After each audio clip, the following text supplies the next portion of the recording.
we find ourselves on the California Zephyr. It's fun. And the reason for this is for the last 3 shows or whatever it's been, we've been sort of messing around with Spanish Fork Canyon, the Thistle Flood, and the Marysville Branch, and the Utah Railway, and all of this history. Well, part of that history, as we mentioned, is the California Zephyr, which has always traveled through Spanish Fork Canyon for as long as there's been a California Zephyr. I had no idea because I'm never out that early in the morning. You know, I see freight train go through, but they said it was a passenger train. And the Zephyr has always gone through Spanish Fork Canyon, unless it's horribly late, which happens periodically. Typically speaking, in the middle of the night, or should I say the very early morning hours, like 5 a.m., 6 a.m. Right. Which is when we went through the canyon. It was dark, so we didn't get dark, video of that because it's still dark out. But we're going back now. We're actually leaving Grand Junction just now. And as we go back through Spanish Fork Canyon, we should still have enough light to get some video. I sure hope so. So we're hoping for that. It all depends on a number of things. But check this out. The California Zephyr, a little history and a ride all the way to Grand Junction and back. Well, the train was supposed to leave Salt Lake at 3 o'clock in the morning. But no, we left at 4. Like most things, there were delays. Yeah, Amtrak used to be way off schedule. These days it runs pretty tightly on schedule, but we were an hour late.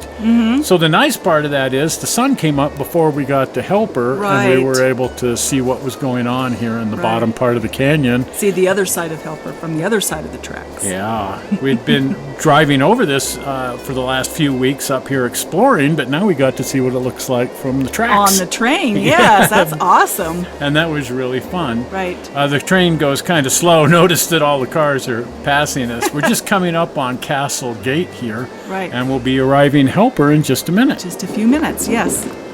Our good friend Adam Pinales is the conductor for one trip every week. Oh, wow. And he said, why don't you go? And he's been talking to us and inviting us. Oh, for a long time, I know. And so we finally said, heck, what are we thinking? Let's go ride the California Zephyr. And Easter Sunday was a good time to do that. It sure was. We kind of missed out on dying Easter eggs. Oh, well. But this is better. Well, I don't know if it's better, but it's different. This was fun. This was really, Easter really trip. fun. Adam, of course, restored the blue Mustang. He did a great job on it. My gosh, it looks like a gem. He's been restoring Mustangs forever. He's kind of getting out of that now because it's just been too much work and he's got so much else going on. Because he also has a line of N-scale and HO-scale locomotive shells and freight cars and so on that are 3D printed. They're Imagine just that, beautiful. 3D printing. I'm putting a link up right now on a show that talks about that. Right.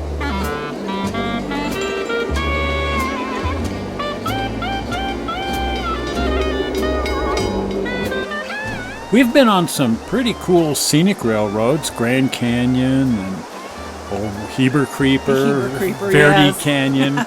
We get around. We do. It's so pretty. But this is just as good as any of these scenic railroads. Well, this is fantastic because I've seen Helper and Price going by in my car on the freeway, but this is the first time I've seen it from this angle, and the sun looks so pretty coming up early in the morning like that. Just beautiful. It's an amazing ride. It's as good as any of these scenic railroads. Oh man, yes. And it's a daily passenger train that you can just climb on, and for not all that much money. No, it's way cheaper than the bus. Absolutely. The train goes all the way east to Chicago. Wow. And Helper's about the midpoint of where we're going. We're going to climb off at Grand Junction. Yes. Because the train crew gets off at Grand Junction. Right. And we got some major screwing around we want to do. Absolutely. There's things in Grand to see Junction. and do. Yeah, we've got a few people we've talked to and some major screwing around lined up. So that should be fun. Looking for artifacts. Absolutely. Helper's a fun little town. It used to be the division point, and it was a much more bustling metropolis at the time. Because the crews had come up here, turn right around, and go back. But with fewer trains, now they go all the way through to Grand Junction and spend the night. Wow. The train arrives in Helper pretty early in the morning. For the last 3 weeks, we've been chasing these grades up here to Helper. If you've been following those shows, Helper was always a major division point on the Denver and Rio Grande, and of course that has been absorbed into the Union Pacific, and it's still a major terminal on the Union Pacific. For the last few weeks, we've been cutting our trips off here in Helper and heading back. You might want to visit some of those shows. There's a lot of history here in Helper. But this week, we're continuing eastbound all the way to Grand Junction. Keeping the California Zephyr on schedule is no mean feat. Here we can see Adam entering in schedule information into an Apple iPhone, which runs custom Amtrak software. The GPS in the phone then uploads the location and speed of the train into the Amtrak network. The dispatchers can use this information to track the trains, and you can track the trains as well on a website called asm.transitdocs.com. Every few minutes, these iPhones update the entire system nationwide. It takes a lot of people to run a train like this. There's a snack bar on board the train. There is, of course, also a complete dining car with really great food. The California Zephyr has always been legendary for its great cuisine and fabulous dining car. You want the cheese with some cheddar? Potatoes and grits? Utah is certainly well known for its diverse scenery, including the Red Rock country. They refer to this area as Castle Country in Utah. Does sort of look like castles, but there's one mountain here called Transportation Rock. Check this out. It is said that the formation to the far right looks like an aircraft carrier, and you know what? It sort of does. Below that to the left, we have a cab-over semi pulling two trailers.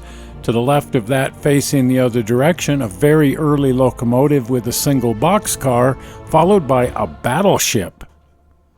There's some great history on this line. It was originally built in the early 1880s as a narrow gauge line known as the Denver and Rio Grande Western.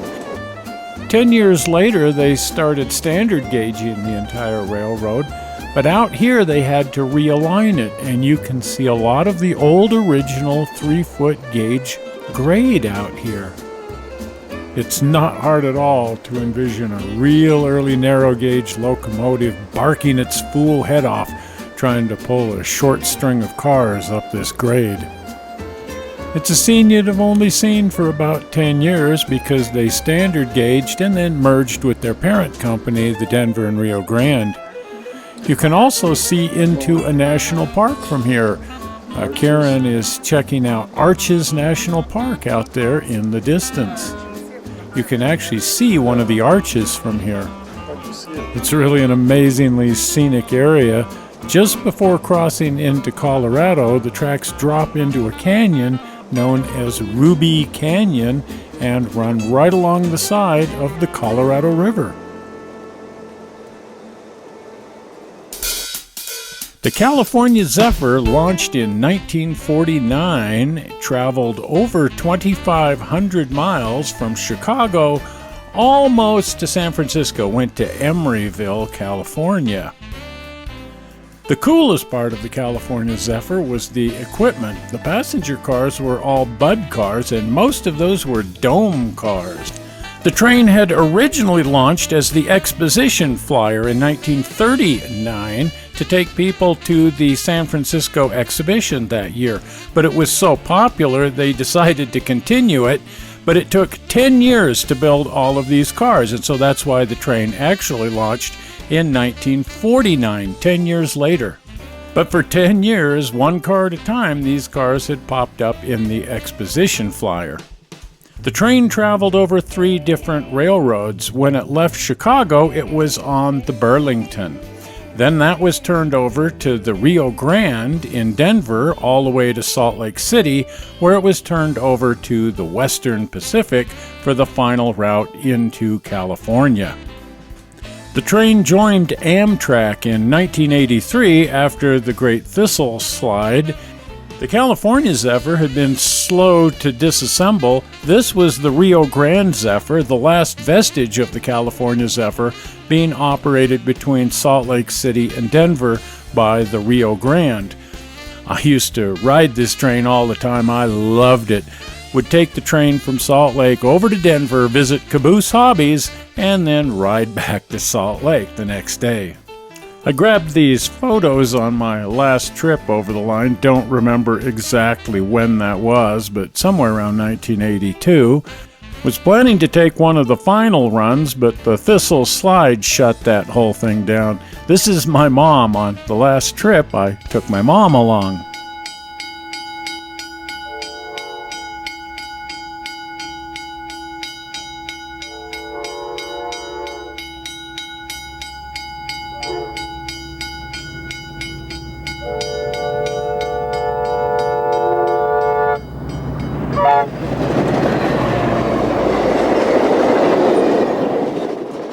Now, one of the locomotive engineers on the Rio Grande Zephyr, my friend and roommate, Mick Neiderhauser, went over to Amtrak after the change, and here he is driving some of the first runs of the California Zephyr on Amtrak.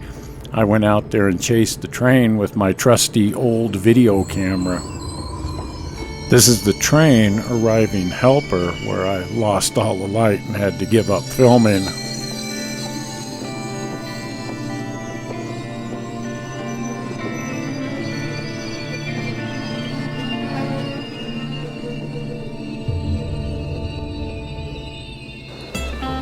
Now, Ruby Canyon was always one of the high points on the line. There's a lot of beautiful scenery on the California Zephyr. No kidding.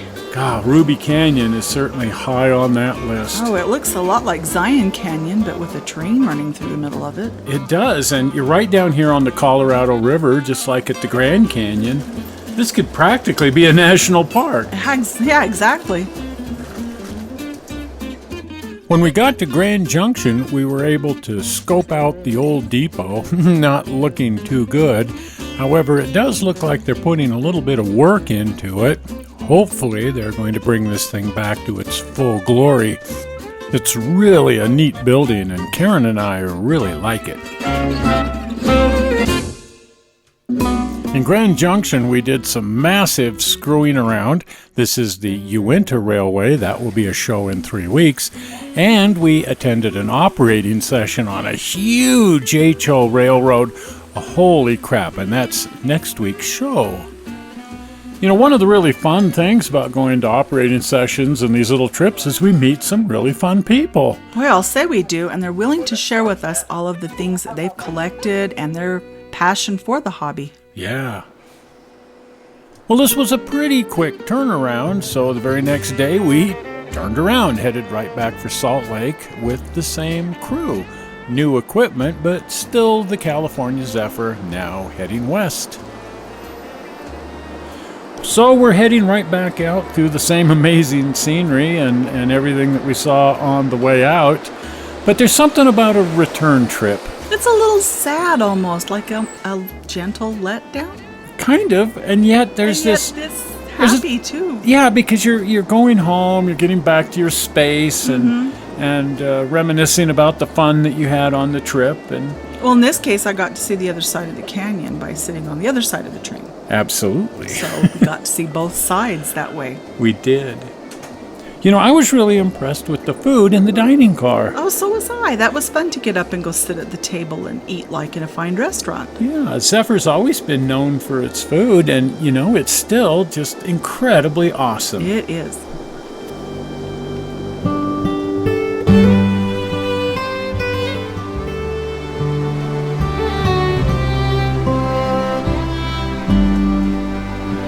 Look at that. Isn't that cool? That is just beautiful. And there's a bridge there, there's a bridge there, Yeah, there's a bridge there. Tons of just these little trestles.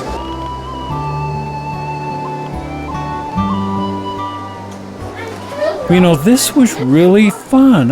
Yeah, why didn't we do this sooner? Yeah, Adam's been bugging us to come ride on his train kidding. forever, and when we finally do, it's just absolutely been a ball. Oh, I enjoyed it. Oh, it's just amazing. I say we turn right around and do it again. Absolutely, let's go. Yeah, this time let's go all the way over to, say, Glenwood or even yes. Denver or something. There we go, Denver. But Glenwood, let's go up there and do the hot springs and take the waters. Let's do it. And just have a grand old time On the way we riding go. the California Zephyr. That's the only way to travel now.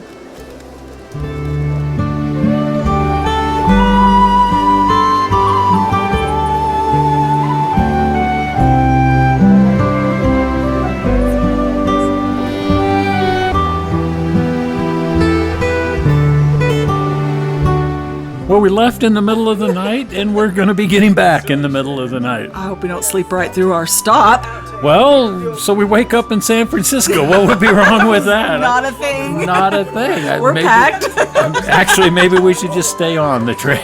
Let's see what they say. Yeah. Well, that's the ride on the California Oh my, Zephyr, how fun. complete with a wee bit of history.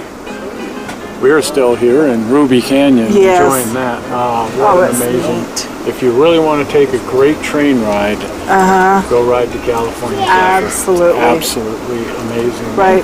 Pretty Well, darn affordable when right. you get right down to Grab any train and go ride it, though, too. I mean, anywhere, anytime, it's fun. it. It is fun.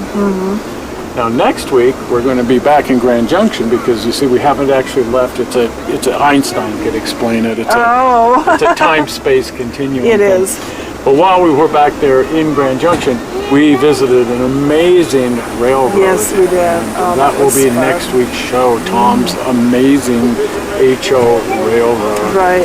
Massive, massive railroads. You wanna see that. Exactly. And the week after that, we're going to be touring a ghost railroad back here, the Uinta.